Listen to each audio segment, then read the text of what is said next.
Good evening all of you. आज मैं class 9th का 12 चैप्टर का 4 अर्थ समझाने जा रही हूँ।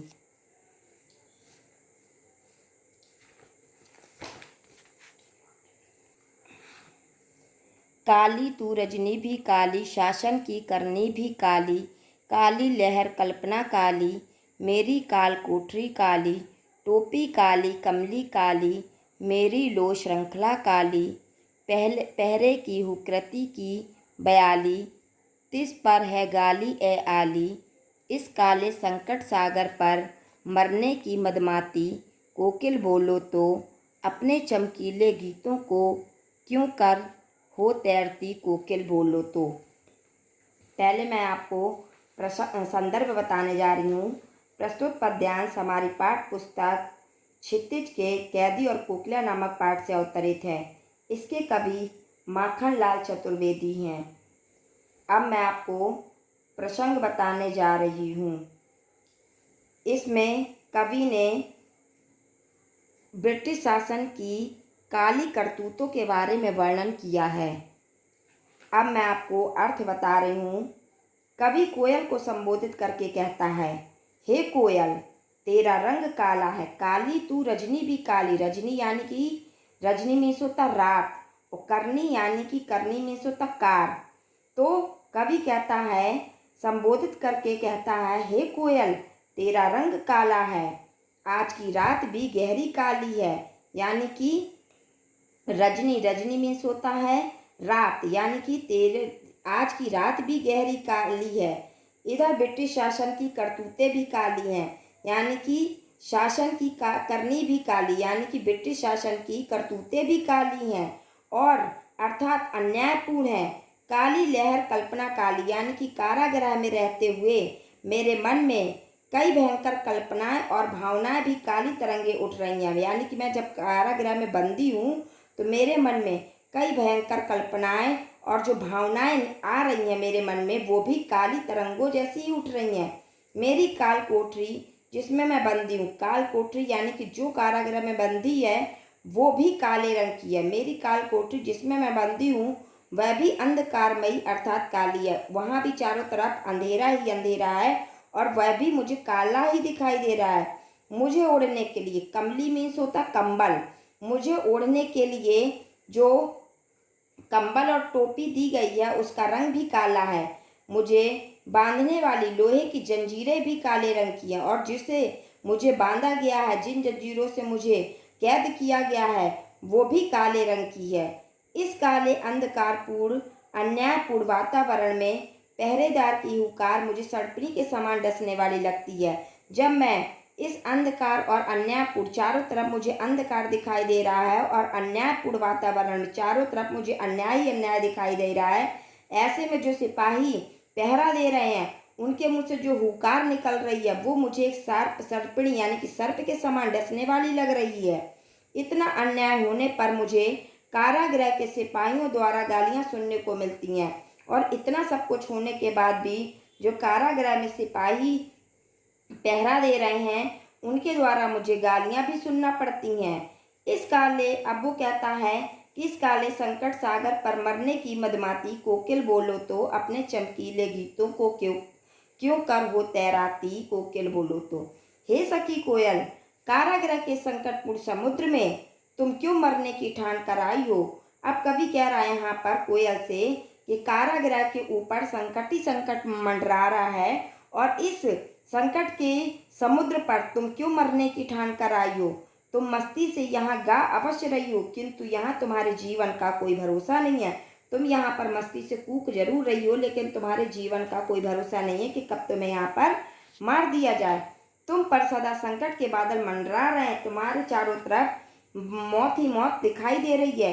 तुम अपने प्रकाश भरे, आशा और उत्साह भरे गीतों को इस अंधेरी रात में वह भी कारागृह पर मंडरा कर क्यों व्यर्थ कर रही हो। यानी कि कवि यहाँ पर बता रहा है, कोयल से कह रहा है कि तुम अपने प्रकाश भरे यानी कि अपनी प्रेरणा भरे, उत्साह भरे गीतों को इस अंधेरी रात में, और चारों तरफ अंधेरी रात दिखाई दे रही है, वहां पर उस कारागृह के ऊपर मंडरा कर क्यों बेकार कर रही हो। मुझे स्पष्ट अपने मुख से बोलकर बतलाओ, तुम मुझे अपने मुख से बोलकर बतलाओ। अब यहाँ पर क्वेश्चन बन सकते हैं इस अर्थ से कि कवि ने काली विशेषण का प्रयोग किस किस अर्थ में किया है। तो कवि ने काली विशेषण का प्रयोग अनेक अर्थ में किया है, यानी कि काला रंग यानी कि कोयल का रंग, रात का रंग, टोपी का रंग, कंबल का रंग, जंजीरों का रंग। अन्यायपूर्ण यानी कि शासन की करनी और संकट सागर। भयानक यानी कि काली लहर, काली कल्पना, काली काल कोठरी। यहाँ पर काली विशेषण का प्रयोग 3 अर्थों में किया गया, काला रंग, अन्यायपूर्ण और भयानक। नेक्स्ट क्वेश्चन है, कवि ने किस शासन के लिए काली विशेषण का प्रयोग किया है। यानी कि कवि ने ब्रिटिश शासन के अत्याचारों के लिए काली विशेषण का प्रयोग किया है। नेक्स्ट क्वेश्चन बनेगा इससे, इस पद्यांश में कवि को कोयल का व्यवहार किस प्रकार का प्रतीत होता है।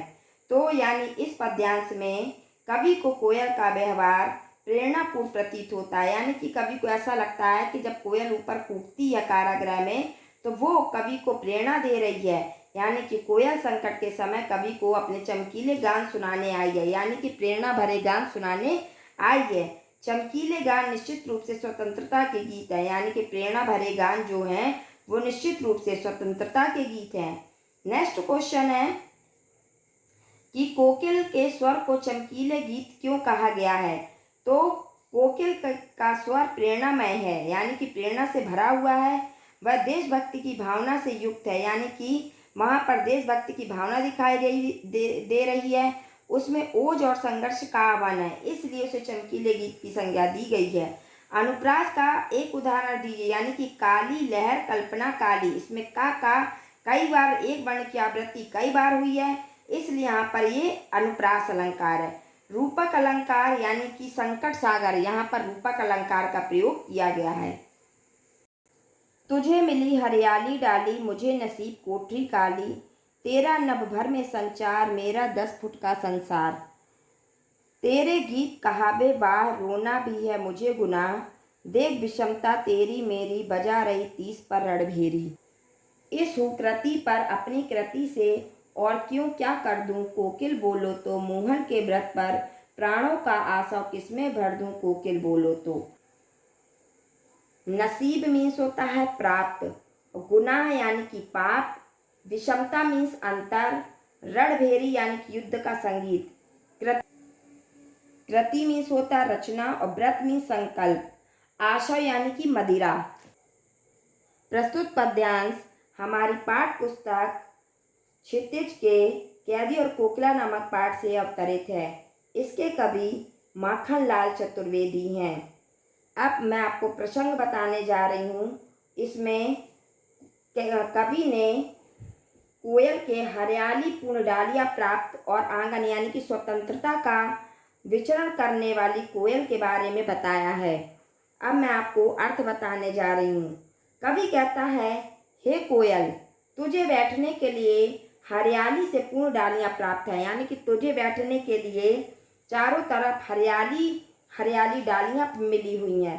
तू प्रकृति के आंगन में स्वतंत्र विचरण कर सकती है। तू बंदी नहीं है, तू स्वतंत्र है, तू कहीं भी विचरण कर सकती है, तू कहीं भी जा सकती है। मुझे अंधेरी कोठरी में रहकर ही घुटना पड़ता, लेकिन मुझे कैद कर लिया गया है, इसलिए मुझे अंधेरी कोठरी में रहना पड़ रहा है और घुटना पड़ रहा है। तू खुले आकाश में विचरण करने के लिए पंछड़ी है, तू खुले आकाश में कहीं भी घूम सकती है, तू स्वतंत्र है, तू एक पंछी है। पूरे नभ में तेरा अधिकार है, पूरे आसमान में तेरा अधिकार दिखाई देता है, जबकि मेरी विचरण सीमा मात्र मेरे बंदी गृह का 10 फुट का सीमित कक्ष है, जबकि मेरी विचरण सीमा है जो एक कमरा है जिसके अंदर ही मैं केवल उस कक्ष के अंदर, उस कमरे के अंदर ही केवल घूम सकता हूँ। मैं अपने बंदी गृह से बाहर घूम भी नहीं सकता, मैं उस कमरे से बाहर निकल भी नहीं सकता। तू गाती है तो लोग प्रशंसा से वाह वाह कर उठते हैं। जब तू गाती है तो लोग कहते हैं कि कितनी मीठी आवाज़ है, जबकि मैं रोता हूँ तो लोग मेरी वेदना को सुनना भी नहीं चाहते।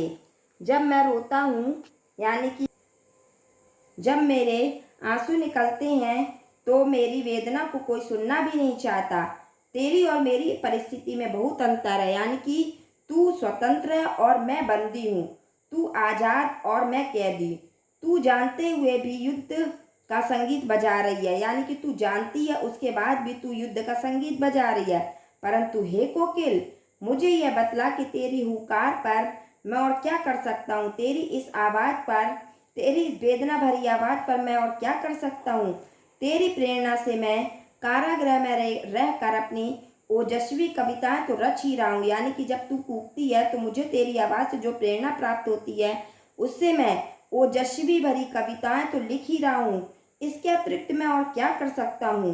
मोहनदास गांधी अर्थात महात्मा गांधी के स्वतंत्रता के दृढ़ संकल्प को पूरा करने के लिए मैं अपने प्राण शक्ति किस दिशा में लगाऊं, यानी कि मैं मोहनदास गांधी और महात्मा गांधी ने जो देश को आज़ाद करने के लिए दृढ़ संकल्प लिया था उसे पूरा करने के लिए मैं अपने प्राणों को किस तरह लगाऊं। हे कोकिल, मुझे तू मार्गदर्शन दो। इस अर्थ से रिलेटेड अब जो क्वेश्चन बनेंगे वो मैं आपको बता रही हूँ। कवि और कोयल की स्थिति के अंतर को स्पष्ट कीजिए। तो कवि काल कोठरी में कैद है, जबकि कोयल खुले आकाश में घूमने के लिए स्वतंत्र है।